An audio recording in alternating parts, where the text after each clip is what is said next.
Christmas, everybody, and a Happy New Year. By the time you're seeing this video, Christmas will be past, and that's fine. I just wanted to share my Christmas morning with my viewers. The family had decided that for this year, we'll give out presents to each other on Christmas Eve, and then we can go home and enjoy our presents at home. Because normally what we would usually do is we would go over to a central family location and spend a day there eating, opening presents. But some of us have to go back to work the next day and rarely got to enjoy the presents until a weekend or something. So I do kind of like this a little bit better, where we, have our dinner on Christmas Eve. We hand each other our presents, and then we'll just open them up at home in our leisure, and then we get to spend time doing our hobby or whatever have you. But I didn't want to waste too much time in the beginning of this video opening up presents. I already opened up most of what I have here, so I decided, you know what, I'll open up just one present in front of you guys, and then I'll show everybody what I got. So I'm gonna go ahead and open up this one. Now, of course, my family doesn't know anything about trains, so of course I had to help them pick out what I wanted. And they just pretty much wrapped up what I wanted. So let's go ahead and open this one up. Kind of excited here. It's been a good Christmas morning already. All right. All right. So what we got is a MTH Premier stack train. So what I'm planning on doing, I was going to reveal this a little bit later, but I might as well do it now. So I have a Conrail award train, safety award train. It is the train that has the SD70 Mac and the 3 intermodal container cars to go with it. So that was a set, and I've been adding to it here and there, but that's semi-scale. So I've been wanting something that's a little bit more scale in size. So I decided to go with the MTH Premier intermodal cars. And it's going to be a mixed train, so I'm going to have intermodal cars, I'll have spine cars in there, also MTH. And so why did I pick MTH over Lionel? Well, basically it comes down to the price. The price of the Lionel stack cars, container car, well cars, Gundersons, whatever you want to call them, the intermodal cars is what I call them, are just way too expensive for what they are. I just can't see spending $150 to $200 a shot on Lionel intermodal cars. It's just not worth it to me. Especially the newer ones that are coming out of Vietnam. They just look too toy-like to me. So I decided for this train, I'm going to go all MTH Premier. They might not be as wide as the Lionel version, but I'm okay with that. For the cost of these per car, I'd rather build a train with MTH Premier intermodal cars. Next up, if you guys may remember, I bought 2 89-foot flat cars and 2 Conrail trailers, Atlas O, from somebody at Allentown. So I decided to fill those cars up with 2 more trailers. So I needed 2 more trailers, so here they are. These are the Atlas 45-foot Pines trailers. So we have a Trans-America, and then we have a preferred pull trailer. To go with my stack train or intermodal train, whatever you want to call it, I really liked this Maersk intermodal car, so looking forward to add that. So here I have a TTX intermodal car with APL containers on them. Next up is a trailer train with Hanjin, however you want to say it, I don't know. It's another intermodal car I'm going to add to my mixed stack train. Next up, I have a corn products tank car. We used to have a juice factory in my town many years ago, back in the 80s. And I remember these corn product tank cars coming in with corn syrup and being delivered to that juice factory. Next, I have a MTH Premier Burlington Northern center flow hopper car. This is a cool piece, and I'm glad to have that. Not train related, but for those out there who don't know, I love dark chocolate. That is one of my most favorite treats, is dark chocolate. Just love it. Yeah, I'm one of the ones that could eat a 80% cacao, however you want to say it, dark chocolate bar. And a lot of people don't like it that much pure dark chocolate because it gets bitter after 60%, but I enjoy it. I have a smaller Christmas tree that I put these Hallmark keepsakes on. So the family does give me one a year. This year I have the New York Central 700E Hudson locomotive. It's very cool.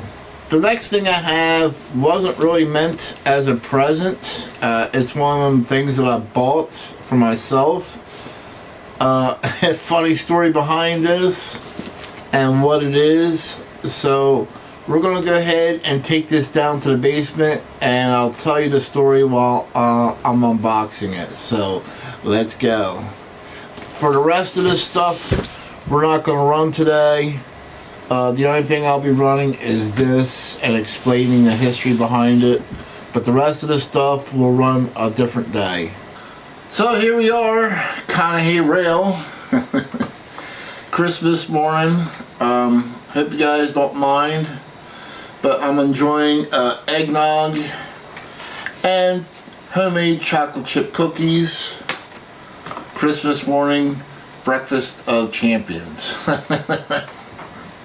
I'll set this aside for right now because I'm sure you guys don't want to see me eating during the whole entire video. So at any rate, let's get back to this box. So what's the story behind this?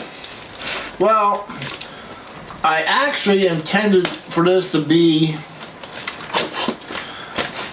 something new that I got for 2026, because it was something that I was looking for that was on my wanted list. I did not announce it as a wanted locomotive, only because every time I go to say I want something, it ends up somewhere on eBay, whatever have you, for $5 million, way overpriced. So this one here, I seen, I'm like, that'll make a great video for something new I got for 2026. So I ended up buying it December 23rd. FedEx said it was going to be here Tuesday. But then the next thing I know, the seller, he went all out. He sent it out that same day, that 23rd. I'm like, wow. And then once FedEx got it, It changed from a Tuesday delivery to the 24th. I'm like, there's no way.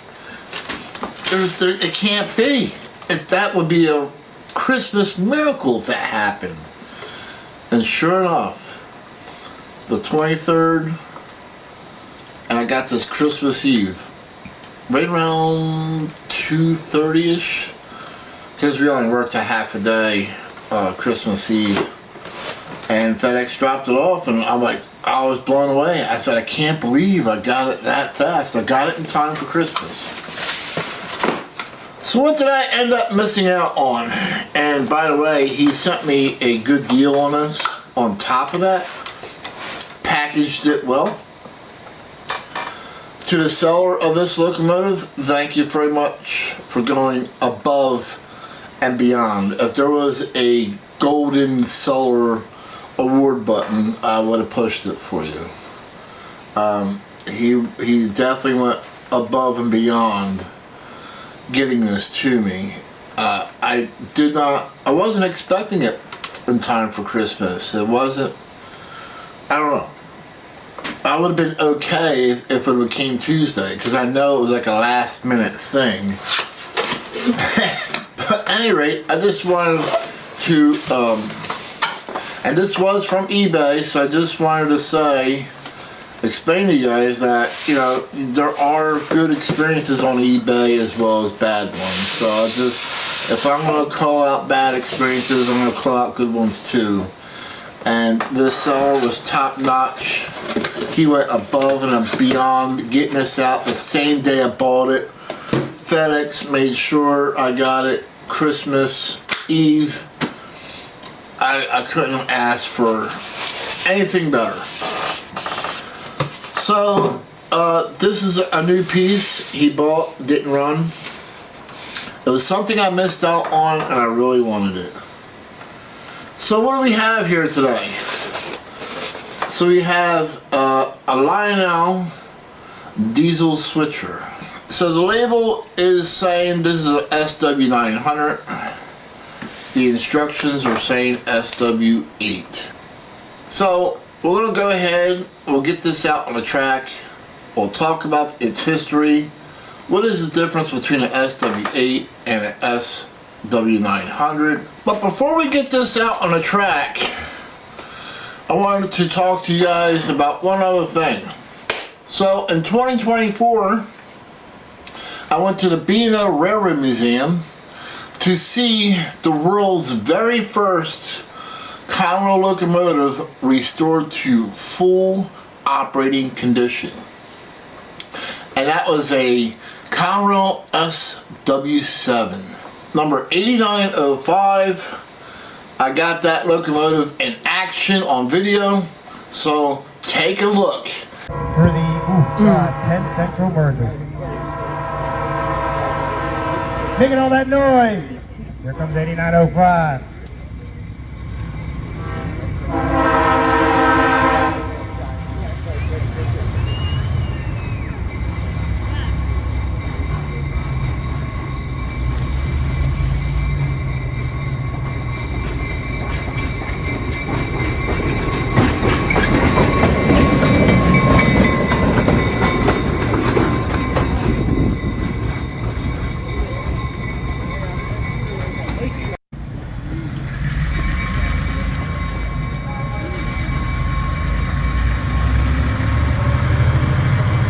Oh man, that sounds good.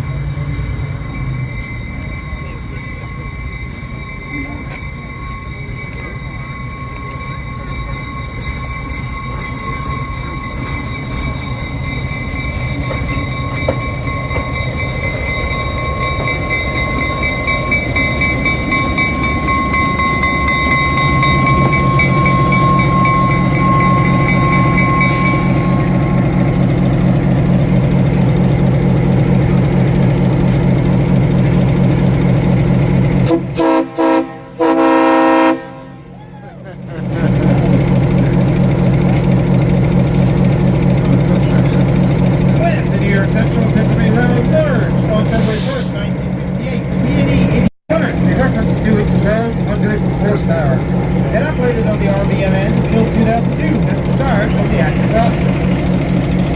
museum purchased the locomotive in 2004 as a general use engine for the museum's rail operation.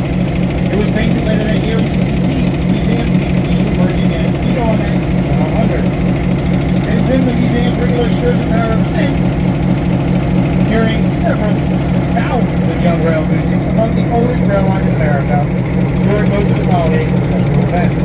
In late 2017, the B&O then approached the Conrail Historical Society to inquire about the availability of diagrams and other information as they explored returning the locomotive to its authentic Conrail colors. This inquiry evolved into a full-fledged joint fundraising effort to make 8905 the first restored and operational Conrail locomotive in the world. And underneath that hood, doing all that shaking and rattling, is a 12-cylinder 567 AC.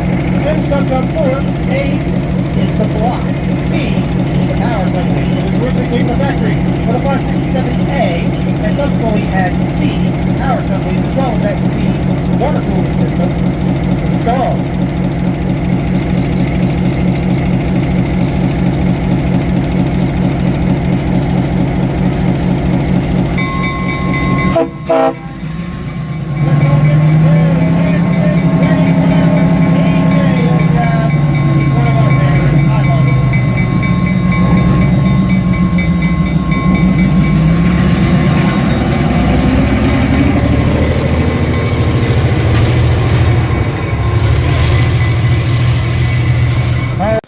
And of course, I had to have my Conrail photo moment with the world's first Conrail locomotive restored to running operation. Alright, so we're back. And as a Conrail fan, if that didn't make your hair on the back of your neck stand up, then you're not a true Conrail fan. I mean, that locomotive was cool. And that engine, the prime mover, sounded really good. They did a great job restoring that locomotive. Alright, so let's go to the track. Okay, so we have the Lionel Conrail SW900 on the track. So, as I mentioned before, the label says SW900. The instructions are for an SW8. Now, what is the main difference between an SW8 and an SW900? Well, the main difference is just horsepower. The SW8 had 800 horsepower, and it was an 8-cylinder 567B prime mover. The SW900 had an 8-cylinder 567C, and it was a 900 horsepower diesel prime mover. Now, body-wise, they looked pretty much similar to each other. However, later SW8s and SW900s often differ by battery box louvers. There are actually 6 louvers on an SW900 versus 5 louvers on the early SW8s. So basically, Lionel can get away with having 2 different model designations without changing the mold. So unless you're going to really scrutinize the model with a magnifying glass, the average person would not know the difference between the SW8 and 900 prototypically wise by looking at this one. So if you want to fault Lionel by using one less louver and calling this an SW900, well, I'm not going to be that critical. So did Conrail really have SW900 locomotives? Absolutely. And here's a picture of one. This is absolutely Conrail number 8657 in 1977. Pretty cool, huh? So I wanted the SW900 over the S1, SW1, whatever you want to call that. I really like the 900 better. Now, if you look on Lionel's website, it says the EMD SW8, SW900, and SW600 all share the same car body. At the time this was introduced, the SW8 was the newest addition to Lionel's switcher fleet, featuring a single motor drive both legacy and Bluetooth controls. So with a single motor drive, of course, you're not going to be pulling a long train with this, but I do have plans of what I'm going to do with this, and I'll show you guys here in a moment. So you guys can correct me if I'm wrong, but I'm pretty sure that these are ex-MTH Premier locomotives that Lionel had bought from MTH. And just from quick research, that's what it looks like. So this was released or produced right around late 2021, early 2022. This is the dispatcher. Start her up. Stand by to pull. Over. Copy that. Starting up the engine. Out.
pretty cool. Now, in case you guys are wondering, this locomotive is not for Farmingdale Junction. Just like in real life, many facilities like Farmingdale Junction just got too heavy and too many cars for a locomotive switcher to handle.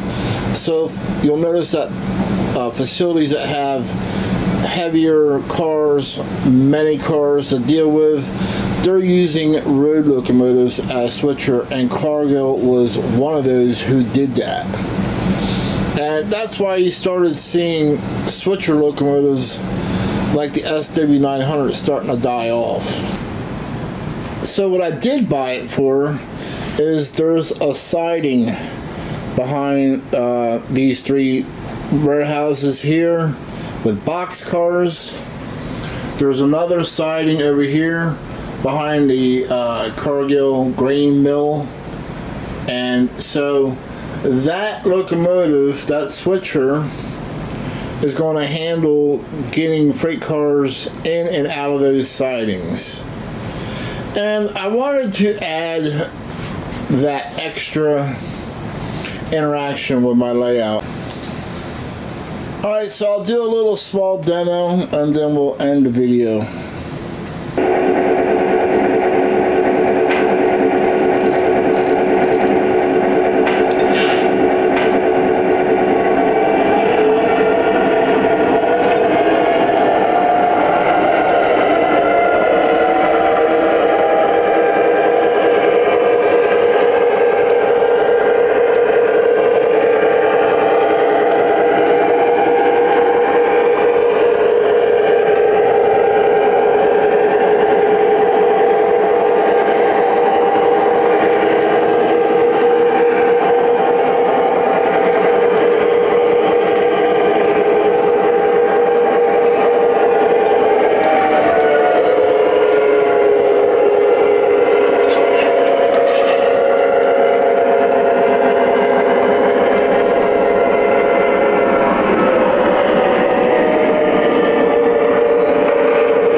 basically here I'll have another train staged to pick these cars up.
To turn it off so I can explain to you guys. So what would happen here is I would disconnect the locomotive from the train, the switcher, and then the main train would back up to it and take it away. So I wanted to add that extra interaction to it.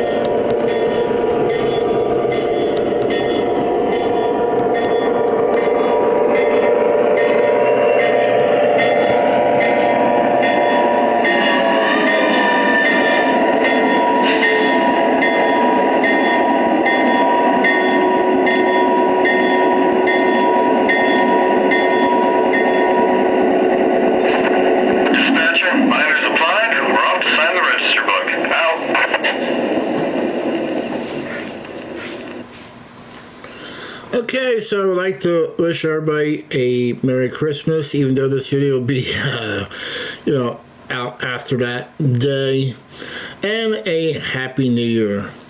And as always, for 2026, looking forward to attending train shows, other train-related events, and truck show events as well. I do like those. And we'll catch you guys trackside. Hope to see you in 2026. Goodbye.